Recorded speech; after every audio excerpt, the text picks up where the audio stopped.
భద్రాచలం దక్షిణ భారతదేశంలోని తెలంగాణ రాష్ట్రంలోని పావన గోదావరి తీరాన వెలిసిన పవిత్ర పుణ్యక్షేత్రం.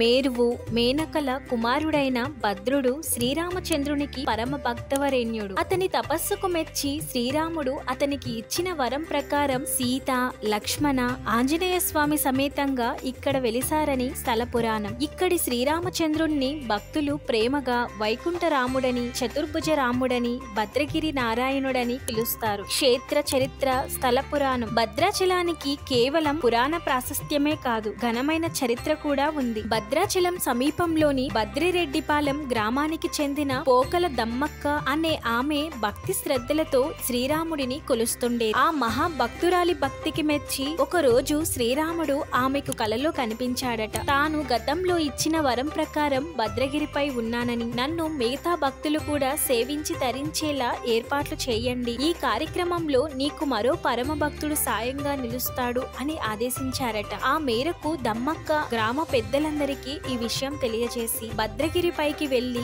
స్వామివారు వెలిసిన ప్రాంతాన్ని గుర్తించిందట. ఆపై అక్కడ పందిరి నిర్మించి పండ్లు నైవేద్యంగా సమర్పిస్తూ వచ్చిందట. ప్రతి సంవత్సరం సీతారాముల కళ్యాణం కూడా నిర్వహించేవారని స్థల పురాణం చెబుతుంది. అనంతరం రామదాసుగా ప్రసిద్ధుడైన కంచర్ల గోపన్న భద్రాచలంలో శ్రీరాముడికి ఇప్పుడున్న బ్రహ్మాండంపై ఆలయాన్ని నిర్మించాడు. గోపన్నది ఖమ్మం జిల్లాలోని నేలకొండపల్లి గ్రామం. అప్పటి గోల్కొండ ప్రభువు తానిషా కొలువులో మంత్రులుగా పనిచేస్తున్న అక్కన్న మాదన్నలకు ఈ గోపన్న మేనల్లుడు. మేనమామల సహకారంతో గోపన్న పాల్వంచ తాలూకా తహసీల్దారు పదవీ బాధ్యతలు చేపట్టాడు. భద్రాచలంలో వెలసిన శ్రీరాముడి గురించి తెలుసుకున్న ఆయన స్వామివారికి భక్తుడిగా మారుతాడు. ఆపై కబీర్ దాస్ శిష్యుడైన శ్రీరామదాసుగా మారిపోతాడు. భద్రాచల రాముడికో మంచి ఆలయం లేకపోవడాన్ని చూసి ఎంతో బాధపడతాడు. తాను ప్రజల నుంచి పన్నుగా వసూలు చేసిన సర్కారు డబ్బు 6 లక్షల మొహరీలతో తన దైవం భద్రాచల శ్రీరామచంద్రుడికి ఇప్పుడున్న ఆలయాన్ని కట్టించాడు. ఈ విషయం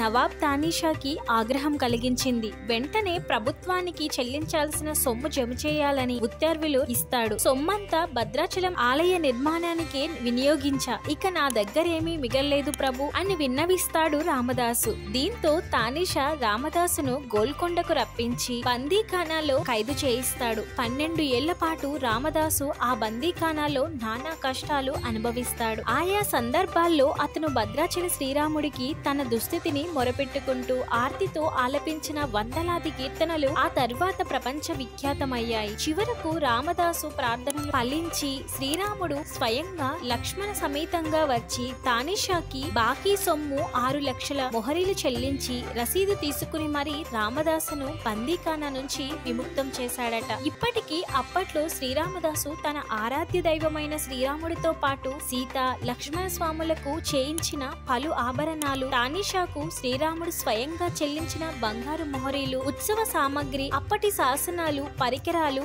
ఆలయంలో చూడొచ్చు. సుమారు 35 కిలోమీటర్ల దూరంలో ఉండే పర్ణశాలలో రామాయణ కాలంలో శ్రీరాముడు, సీత, లక్ష్మణుడున్న పర్ణశాల రామాయణ గాథకు సంబంధించిన కొన్ని ఘట్టాలుగా ఇక్కడ జరిగాయంటూ పురాణ జనశ్రుతి నిదర్శనాలుగా చెప్పుకునే ఆధారాలు చూడొచ్చు. ఈ ఆలయంలో శ్రీ పాంచరత్న ఆగమం ప్రకారం స్వామివారికి నిత్య పూజలు, ప్రత్యేక అర్చనలు, విశేష ఉత్సవాలు నిర్వహిస్తున్నారు. ఇక్కడ ముఖ్యమైన పూజలు, అభిషేకాలు, శాశ్వత సేవలు, వసతి సౌఖ్యం, రవాణా సౌఖ్యం మొదలగునవి అందుబాటులో ఉన్నాయి. జై శ్రీరామ్.